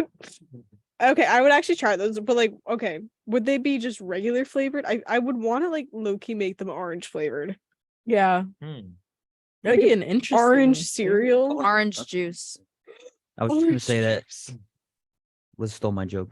Sorry. I okay. read your mind. I beat you to it. I don't like orange juice anyway, so I wouldn't buy it. They would serve this on airplanes. Yeah. Okay. Okay. Well, segueing, like speaking about another form of entertainment outside of the music industry world. This one breaks my heart, Loki. Jake, can you tell us a little about what's going on in the Netflix world? Yeah, so this is everything about Netflix's show Sex Education season 4. Education season 3 hit Netflix way back in September of 2021. Jeez, it's been that long. That's Ugh. wild. So there's been impatient anticipation for the next series for over a year now. According to Cosmopolitan, here's what we know about Sex Education season 4 so far. Most recently, Emma McKay opened up about why the cast feels ready to leave the show behind. She points out it's quite weird for people in their late 20s to be playing characters that are essentially a whole decade younger than them. She said, quote, "It's always tricky. It's different when you're playing a character that is sort of stuck in time. You know, we're playing 17-year-olds and we're almost 30. It's a bit weird." Along with that, Shu Tegawa shook viewers to their very core by revealing Eric won't be returning for any more episodes after season 4. But that doesn't mean we have confirmation for season 5. Well, I just want to make sure I'm on the same page. What is the show Oh my about? gosh. I never heard of Oh. it. Like, is it what it entails? Yeah. No, yeah. essentially, it's about you know. Hmm. I'll let you put the pieces together. But Yeah, no, Honest- it's the title tells you everything. Okay, sure. this is like my favorite show. Period. It's a good show. It's very Never good. heard of it. I've never It's heard of it. it's so well written. It's so well casted. Hmm. It's absolutely incredible. But when I originally saw this, in my mind, I thought we had 4 seasons, not 3. So when Emma Yeah. Mackey said she won't return for season 5, I was like, what? Maeve isn't coming back? And honestly, Maeve is my absolute favorite. So, but it's also, I absolutely love the show because I watched it from when it came out back in like 2019. And I feel as though I kind of like almost grew up with these characters. So it's very sentimental to me, at Mhm. least. That's just the Yeah, sappy no, in I me. feel that. Yeah, that's just the sappy in me. Okay. But I have a prediction that I think they're just gonna end with season 4, and that's pretty much it. Yeah, that would make sense. So Yeah, I mean, Knowing nothing about the show, I'm kind of getting that feeling from what Yeah, me we've read too. alone. it's not. Maybe it's not good to have shows go on for like an unnecessarily long amount of time, right? Maybe it's good to just cut it off at a certain point. except for Yeah. South Park. This is why Umbrella Academy is ending. I'm just kidding. Oh wait, Umbrella Academy's ending? Oh yeah, I believe the next season is confirmed to be the final season. Thank God. Where are we? Season 4, I believe, will be the next one. Okay. I think though it's a trend for Gerard Way to kind of end things where he believes it should be ended. But I mean, this goes back to our conversation, I suppose, about music, where it's like at some point, when do you just stop? And Brennan Urie decided a little too late, but at I least he agree. did. The love of my life, Gerard Way. Yeah. Okay, here's the thing about Umbrella Academy for me though. Season 1 was good. I loved season 2, Delicious. but I couldn't watch season 3. I didn't mind it. Okay. It was not the best. I couldn't really get in it. That makes sense. I understand. I mean, it's the same thing as certain albums, like I've said, where it's like, oh, I don't want to listen to Is this why? No, it's I'm that one. I actually listened to old Paramore. I'm referring more so to Yeah. Viva Lost Vengeance. Oh, that's another can of worms. But I did listen to Paramore just to make sure that I could be included in the conversation. I did like season 3 of Umbrella Academy, but I can't tell you what happened because I can't off the top of my head. Literally kind of. Is it bad that I don't have enough drive to watch it and care about what happened just because I'm so meh? I can't blame you. I think Yeah. if you're bored, Okay, copy. go for it. But I feel like at least watch that show. If I could apply that same logic to this show, it'd be maybe at some point it's time to conclude it. But especially the line about almost 30-year-olds playing 17-year-olds, it's gotta be weird for the actors Yeah. for sure. It has to be. But I feel like 30th birthday. Yeah. You're a senior in high school now. still. But yeah, we'll see what happens, I guess. Yeah. And Jake, why don't you tell us what's going on in the state of Wyoming? It's not real. Doesn't exist. What? If Wyoming is real. What are you talking about? It's not real. If Okay. it was real, what would they be doing right now? Just kidding, it's a joke. Well, I'm sorry to tell you, Wyoming, which is might be trying to marry off their children. According to Cowboy State Daily, wow, a Wyoming law disallowing marriages for people 15 and younger survived its first state Senate floor vote. State Republican Party leadership is warning members about the bill, dispatching an argument there could be cases where 15-year-olds should be allowed to marry. Yep. No, it's Okay, but like, I don't know. Like, imagine getting married at like 16, 17. It no. already Well, blows my no, mind no. when like people our age get married, like 20-year-olds. Yeah, It but- already blows my mind I'm as sorry. is. If you're 15, that's child abuse. I don't care. Yeah. I mean, sure, if it's that young, but if you go back in time a little bit, around like 1950s, that was normal for that to happen to, like at 19 years old. Yeah. Yeah, but like, what else were they gonna do though? Yeah, Like, but it's I definitely mean, Just even aside from that though, in that time, I feel like kids at that age were a lot more mature, like both socially. Oh no, it just was abuse, but it was normalized abuse. But Like, yeah, I it was don't know. normalized, Yeah. and that's why. But I think aside from that, just even now, if they try doing that, 15-year-olds are just not mentally at an age where they truly understand maturity and adult life, and they just wouldn't thrive. I think Oh. the rates of No. divorce would go up. Yeah. I mean, I've seen instances think- where you have like 18, 19, 20-year-olds even get 15's a little young. Yeah. Yeah, That's just like I not a said. little a lot, but No, yeah, that's insane. my- Like, Yeah, I no, don't know. that's- Even like an 18-year-old, like, what are you doing That's so Like, facts. Mhm. in your life, right? Like, do you have like a house, like a more you like have any if you're funds? 18 and you own a house, like, what are you doing, bro? But at least Like, you're I a don't legal know. adult. yeah, Yeah. and, Yeah, At the there's that. least, that's the bar. Yeah, that's like the lowest of low. but 15. Also, 15 is- the bill, it also says the bill would void future marriages involving people younger than 16, but would allow 16 or 7-year-olds to get married with parental consent.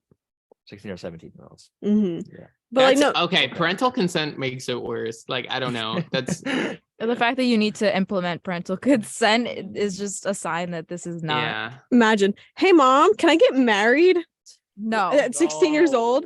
Okay, it's giving Little House on the Prairie. I mean, love Little House on the Prairie, but last time I checked, it's not so little on the prairie anymore. Yeah. Again, I don't know. It's This just a stuff. different time. Sorry. No, you're Yeah, fine. I don't know. And I also just wanted to say that like it's just so insane to me how like Republicans are for the past couple of years now have been trying to not trying, they have stirred up this really intense moral panic around trans people being trans people and really LGBTQ people in general being groomers, kind of Mm, preying on children, and then they do this, yeah, you know? So like, I don't know. I think that's something that's really important to keep in mind. I agree. Okay. Well, when we're at a wedding, somebody accompanies the wedding. It's a wedding cake, and according to SeekArticle.com, unveiling the world's largest edible cake dress. According to SeekArticle.com, a bride stepped onto stage wearing the world's largest wearable cake dress. This is a world record-breaking dress made by a team of talented pastry chefs and bakers. The dress was made from over 20 layers of cake flavors, including chocolate, vanilla, and red velvet, and was adorned with a range of edible embellishments. From the lace-like designs to the edible flowers, every aspect of the dress was carefully crafted to create a stunning and delicious work of art. All right, which slice are we taking? I get dibs on the red velvet. How does How that do you work, though? move? How do does you that move work? in this? Can we first ask the question? What is the reason? I want What is vanilla. the purpose of this? Well, I mean, I think, not the article doesn't specify why, but it comes down to people being the center of attention on this night. On their I was wedding gonna night. say she's just trying to make a statement, but I think she's gone a little too far. But it's like, But what? make that your wedding cake. Don't make that the thing that you wear. Yeah, it'd be Nah. cool as just a standalone That's- wedding cake, like on the That's table near kind the of thing. floor. You No, walk no, the- no. you walk the floor. I Yeah. think it's a sleigh. I think it's a sleigh. I think she served. I need to see the cake. I think need I to wanna I see think it. this is She great. served. Good one. This is incredible. Imagine like you're just hungry at your wedding and then you just go, oh my gosh, my cake dress. That's like the lower half. I just like take a little nibble, like a little nibble. yeah, like a little snack. What happens if you eat most of it, Lara? Oh well. What happens? Uh-oh. Don't worry, I can't eat that whole thing by myself. Like Yeah, there's plenty. the whole skirt is the dress, so don't worry. Wait, I can't eat all that. I just looked it up right now. 289 pounds? 289 pounds Cake. of Is cake. that legit? I don't. How do you move in that? Okay, I'm so sorry. Yeah, I just looked And- it up as well. And this it and remem- says this cake dress weighed 131.15 kilograms, which Slay. And you know how the groom is not supposed to see the wedding dress? Imagine you're like Really? standing there and then you just turn around and then she's just wearing a cake. Ooh. Slay. You know? This reminds me of these things we see on social media sometimes, where we see like anything like a phone or something, and just a knife comes in. And Yeah, that's yeah, it. yeah. Like, That's is the it cake? Exactly. Is it real or is it cake? Is it dress or cake? We'll never know. it's cake. We'll change the show to And say dress. yes to the cake. That floor, Say yes to the cake they dress. must trust in their genders a lot to clean that, to keep that floor clean with Mhm. an edible dress moving like on it. Actually, What venue allowed this? probably somewhere in Britain. Just kidding. No, actually it says wait, actually. I'm not sure. Switzerland. But it says the baker's from Switzerland. Oh, hold up. It's getting fuzzy. But I don't think she moved. She just like stood there. Oh, it says was unrevealed. That's not the correct word. Unrevealed at the Swiss World Wedding Fair on January 15th in Switzerland's Bern. But I'm not sure when it was actually utilized. That looks Mm. delicious. It was utilized. I'm It sounds really hungry. good. I mean, like when you think red about velvet, chocolate, vanilla. Come on. 200 pounds cake. My goodness. That's a lot. Ew. That's a lot. Imagine that in your stomach all at once. Well, I Ew. mean, it's like Well, a it was skirt. outside. Oh, it was He's outside. wearing it. Yeah, it's like a skirt. Yeah, the, like the a Guinness long- World Records Instagram post of the cake has over 2 million likes. per. Whoa. 2 million. When was that? 2 million likes? Oh, wow. Okay. Yeah, that's Good for the cake. good for the cake. And the model too, I guess. But good for the cake. Yeah. I mean, this is, I guess you could say, like, it is a nice fashion take, right? Oh wait, you can move in it. Suppose. Yeah. I mean, How? Indiana Express, according to Indiana Express, On wheels. quote, to make sure that the dress stays in place as the model walks in it, wheels were fitted at the Oh, dress's wheels. bottom to allow more movement and evenly distribute the dress's weight, end quote. my gosh, there couldn't be. It had to be like something on wheels. I'm gonna eat it. Say yes to the dress, but only if Say it's a yes. cake dress. Say yes to the cake dress. I'm hungry. Yeah. Okay. That's really I want interesting. some That's pretty tasty. Cake would be nice. Yeah, it's like if our listeners listen on audio, it's like this. In the photo, you can see the bride and people cutting pieces off, and you can see like the icing and like the actual like chocolatey cake part underneath all the icing, and it's almost like the bride is herself is like a cake, but she's the person wearing the cake dress, which is it's a nice, I guess, fashion outfit. It's just like I just said. It would be more of a sleigh if she got married in it, and then they just had cake like right after at the ceremony. Yeah. That'd be high if just Mhm. like she just stands there while they cut the cake. Yep. She's like, feed me, peasants. Okay, well, Lara, there's probably a lot of great wedding venues in the state of Florida, right? Speaking There is, but speaking of getting married, Rebel Wilson announces engagement to girlfriend. They said yes. Who is that? So Rebel Wilson was in Pitch Perfect and a bunch of Pitch other Perfect, movies. yeah. Yes. So congratulations, Rebel Wilson and Ramona Agruma. And happy nice. marriage, happy engagement. Hope one of you guys wears a cake wedding dress. Yes. Mm, But yeah. that'd be iconic. I Where agree. could their wedding be? Maybe it's in the state of Florida, the Maybe. Sunshine State. Oh my god. Very, very good transition. I loved it. But yes, we do have our, trademark Florida man story for today. The one and only Florida man, what did he do this time? A Florida man used a stolen rental car for DoorDash deliveries. The arrest affidavit stated that he had told the officer that he was using the vehicle to deliver food via DoorDash and intended to return it in March. WFLA reported that the man was arrested and charged with grand theft. So I guess like, I don't know, I good mean- intentions do not count. My man was playing GTA in real life. You know, like Yeah, Okay. and, I guess when you have to have like registration for that car. Yeah. Mhm. You can't just borrow. I mean, unless you have like a steal a car to do DoorDash deliveries. But it's fine. He's gonna return it in March. You don't when? understand. Yeah. Is it March 1st, March 30th? Like In March. I'm trying to see what kind of Yeah, car. I stole the car, but don't worry, I'll return it. It's no, no Next Yeah, month, I got I was you. gonna give it back, guys. Come on. I remember that. Do you guys? Okay, so we reported a story a while ago. I think it was on Tuesday. It was our first weird news of the semester, Mhm. and it was about a DoorDasher. climbing through the climbing through window. the window, Yes. yeah. Yes, that's right. I was here for that. I No. remember. Climbing Person, through the a window. DoorDash driver experienced a customer climb through the window to retrieve Yeah. Yeah. to retrieve her thing. Same energy. Yeah. Same energy. I hope this was the same like DoorDash order, where the customer went through the window, and then it turns out the DoorDasher was driving a stolen car. No, How would they know? Plot The that? How would customer they know has a that? stolen house, so they're just hiding. Not a stolen. That's why they went through the house. window, because they don't have a key. Yeah. Well, wow. I mean, it's like It was a 2019 Nissan Sinatra sedan. Thank you, Mm. Emil. I got you. It's a nice car. Nissan sedan. It's a new car to lose. Yeah. Yeah, right. Probably I has wonder how car- he stole it. Yeah. Probably You got know? in, jump started it, you know. Maybe it was Hmm. just something like that, but like I feel like I don't know if he was intending on returning it. Like I don't know. I feel like there has to be some relation there. I feel like you can't just return a car you stole off the street. Even though I've never stolen a car, so I don't know like the etiquette. Yeah. The The etiquette. And if you're gonna steal a car like that, Jake, probably not a good idea to drive it up the entire east coast of the United States. to New Right. Jersey. And Road also trip. facts, but Yeah. also don't you have to like input information when you I don't know. I Steal a figure- car. I mean, I think- Not when you steal a car, when you When you do a DoorDash delivery. yeah, Yeah, like yeah, when yeah. you Oh, sign up for right, all right. that. I've actually looked into the application. When you do a DoorDash or Uber Eats, I believe they only ask you for your driver's license number.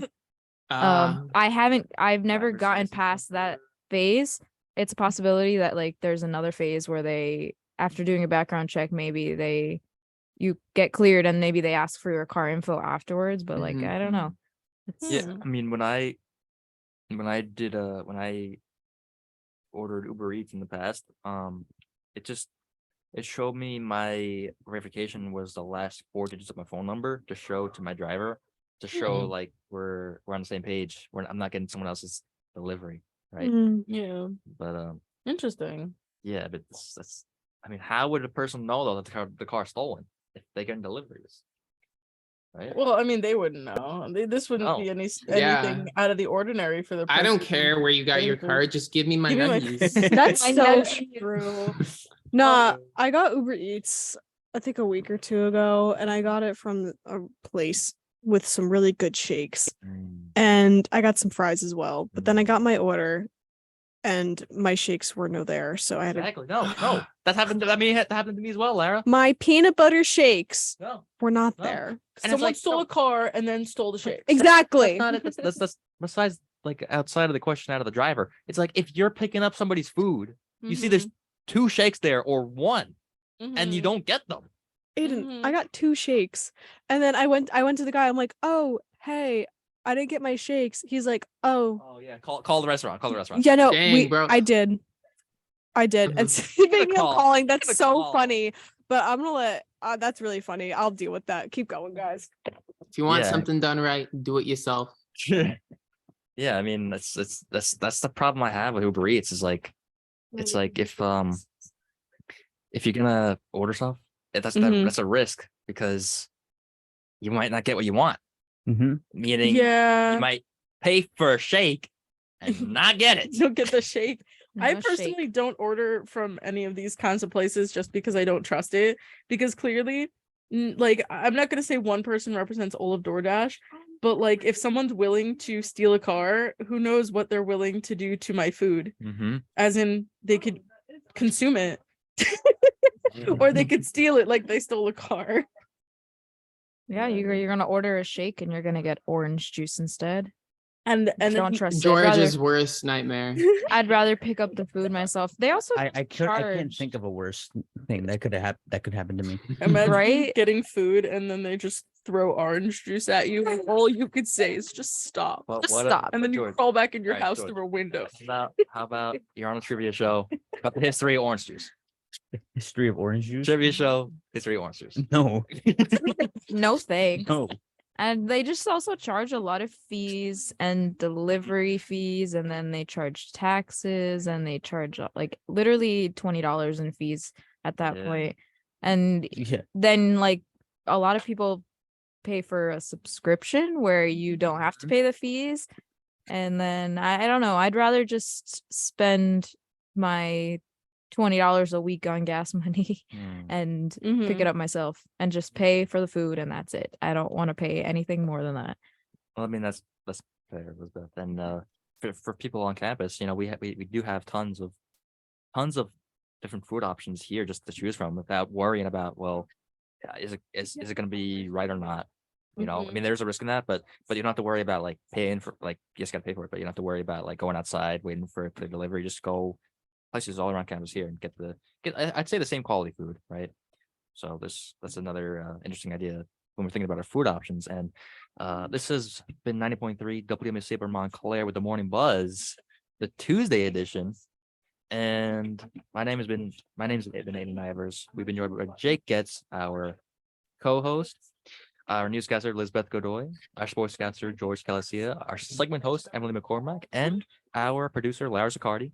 Thank you very much, listeners, for tuning in. And tune in for 9 at a Times with our segment host Emily McCormack. And tune in tomorrow with a different crew, same time, same place. And enjoy your Tuesday. Bye. You're listening to WMSC Upper Montclair, the voice of Montclair State.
What was the call?